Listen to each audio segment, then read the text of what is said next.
Many people have renounced everything.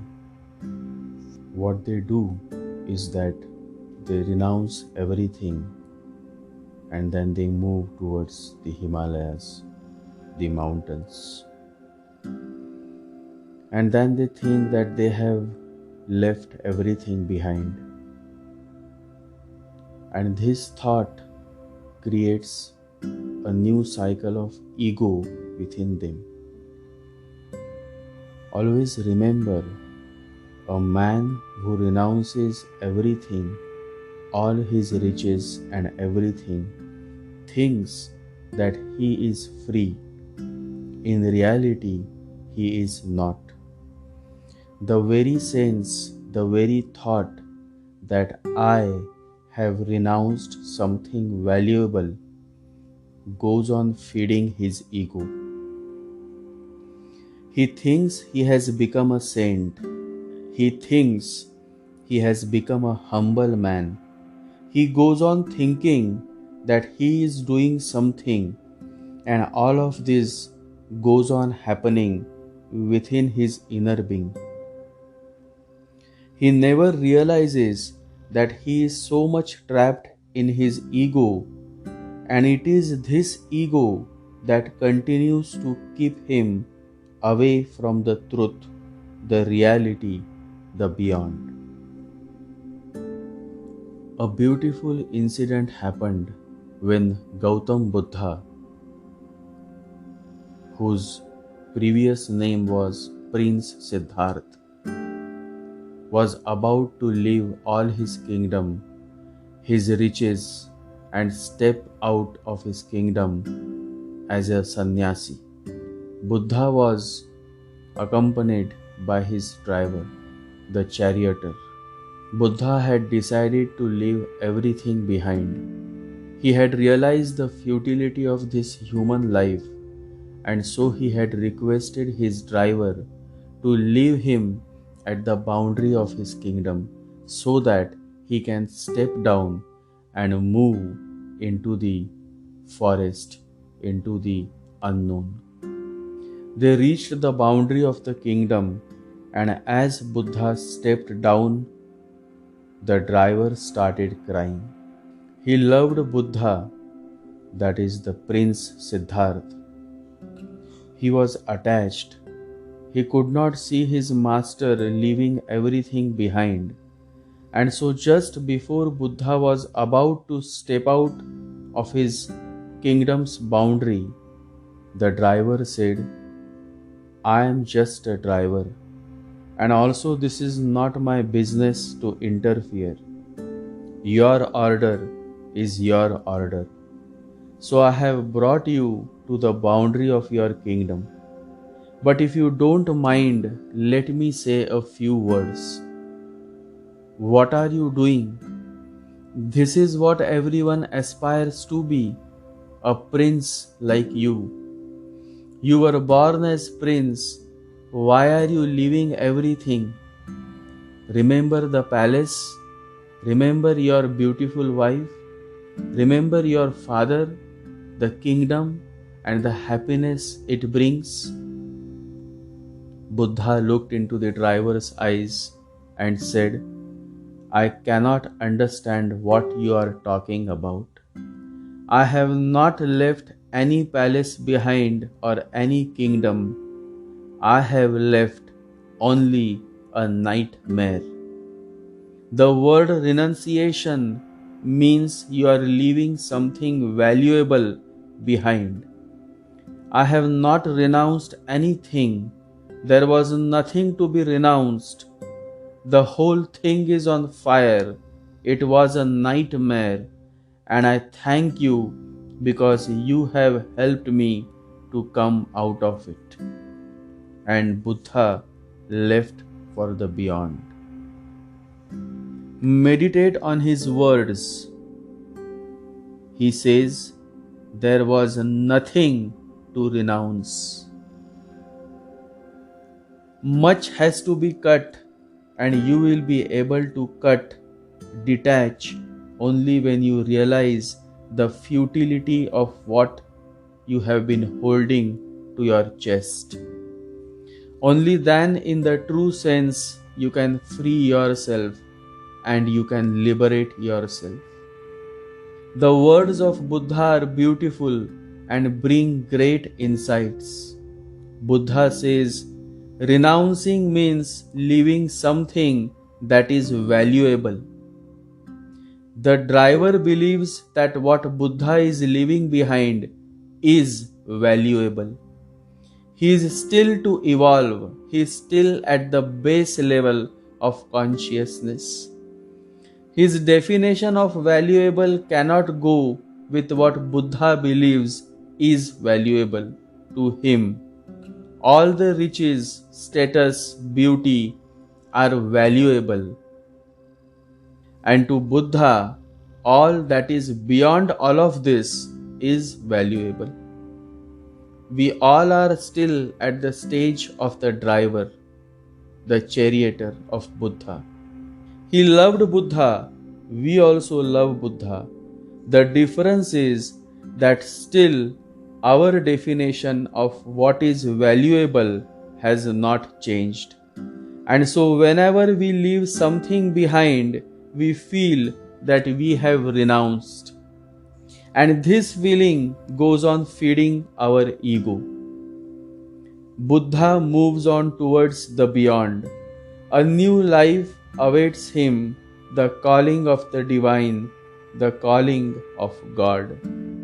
The driver moves back to the palace.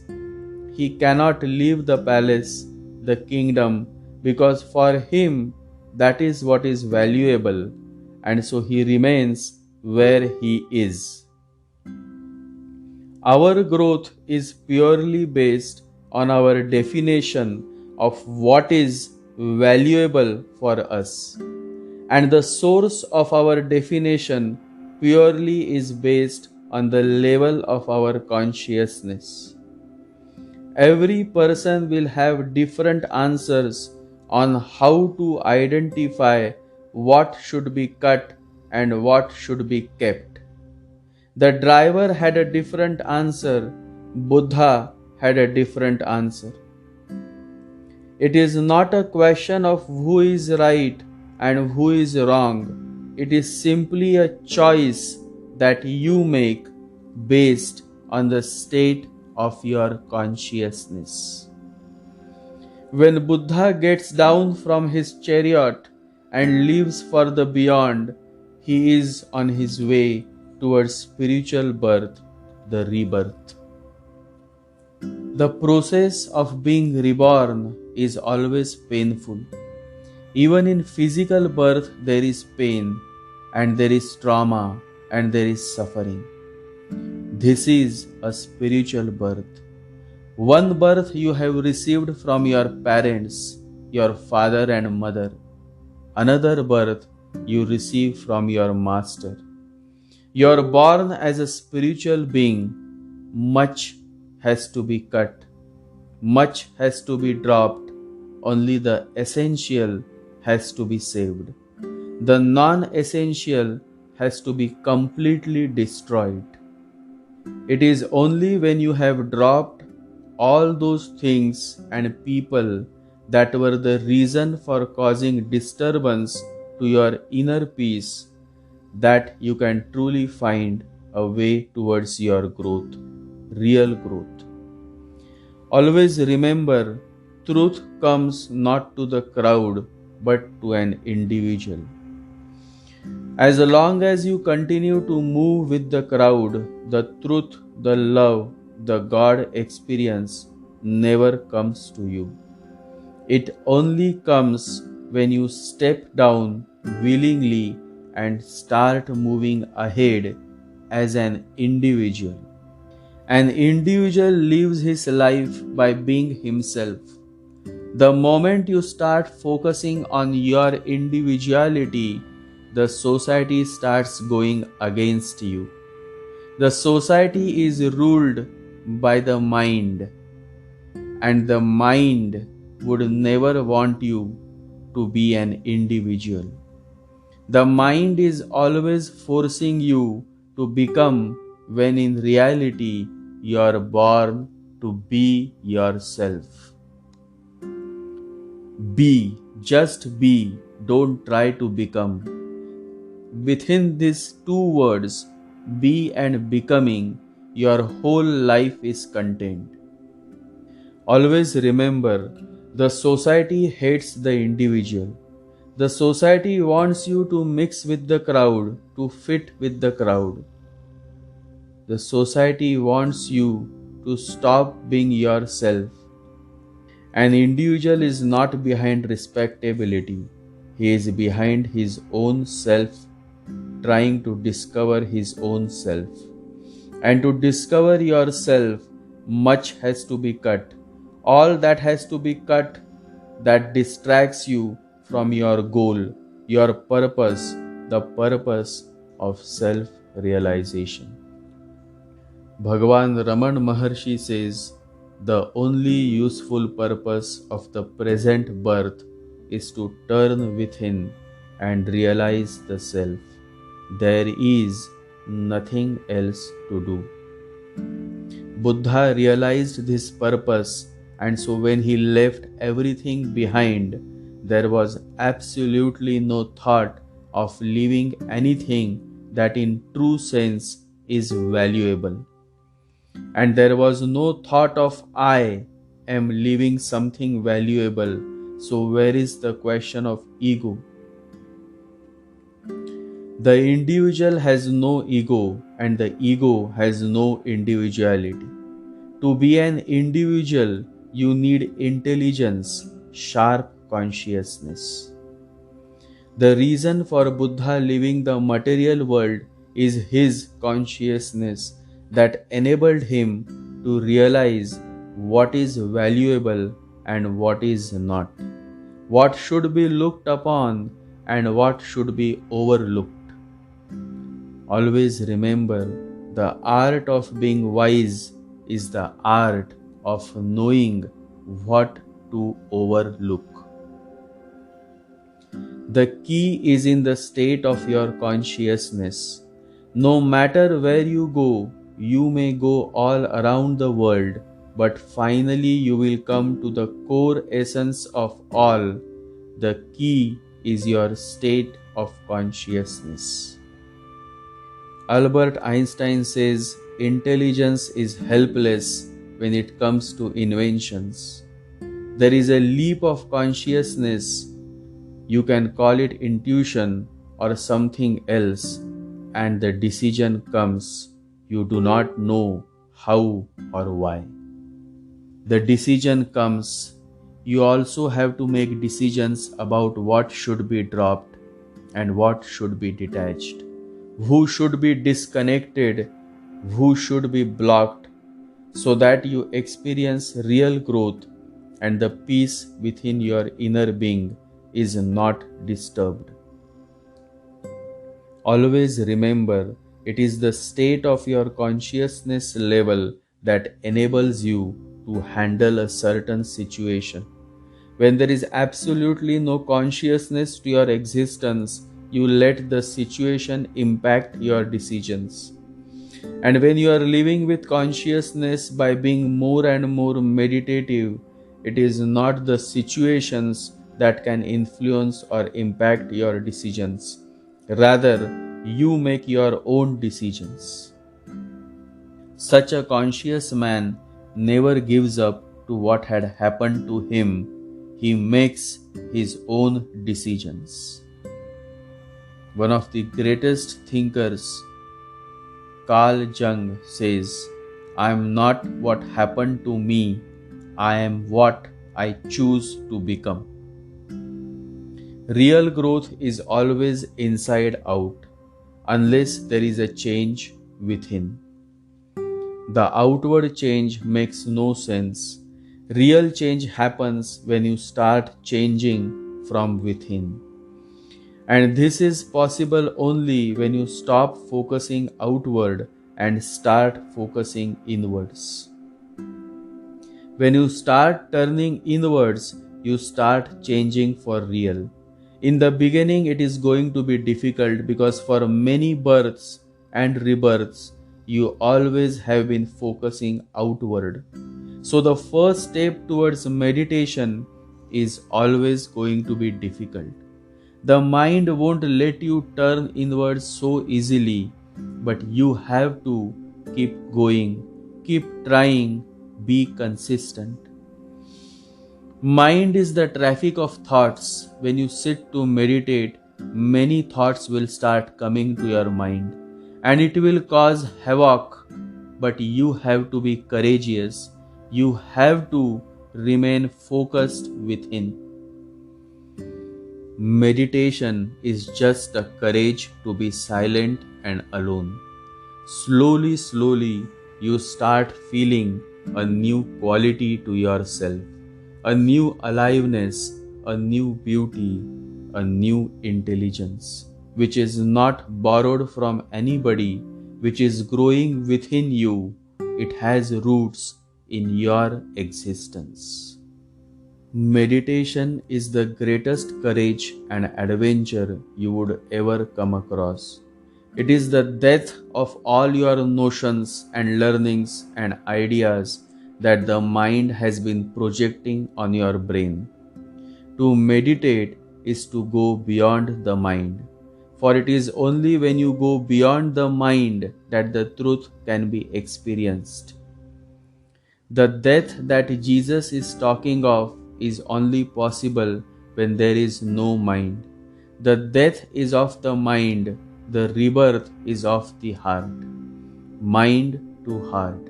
The physical birth comes from the mind. The spiritual birth comes only when you slip out of the mind. Meditation helps you to slip out of the mind. Everything is possible if meditation is there. If meditation is not there, nothing ever is possible. The happiness that you seek is also beyond the mind. The joy, the bliss, the peace, it all comes without any hurdles, only when your journey beyond the mind begins. There are only three mysteries: life, death, and love. All these three are beyond mind. The mind can like, the mind can never love. It is only your heart that can love, but for that you have to first move beyond the mind. The mind is all logic, the heart is all love. Mind is your intellect, heart is your intelligence. When the mind is tuned with your heart, intelligence is born. What comes from your heart is always beautiful, always true. For the heart is unpolluted, it is only the mind that goes on polluting your thoughts. And the more you follow your mind, the more you continue to make your life miserable. The nature of the mind is to wander. You are not the mind, says the divine spiritual master, Bhagwan Sri Raman Maharshi. Do not follow your mind. The mind is a monkey. Just watch what the mind is trying to do. Just watch. Be a witness. Do not act. Just witness. Just watch, and whatever the mind has been desiring will go away on its own. Just become a watcher of your mind and creating a distance between you and your thoughts, and your thoughts start disappearing. The mind has its own propaganda, and because you become the mind, you spend your whole life in following the mind. The mind gives birth to many illusions. The heart gives birth to many realities. Decide what you want to follow. What you follow is what you become. One is always free and one is always alone. The mind is only dreaming. When there is a certain urge to do something, just watch, wait, witness, and the urge will disappear. Sexual urge, anger, eating more, offending someone, harming someone, no matter what kind of urge it is, you just watch. Control your mind and just witness to what the mind is thinking of doing.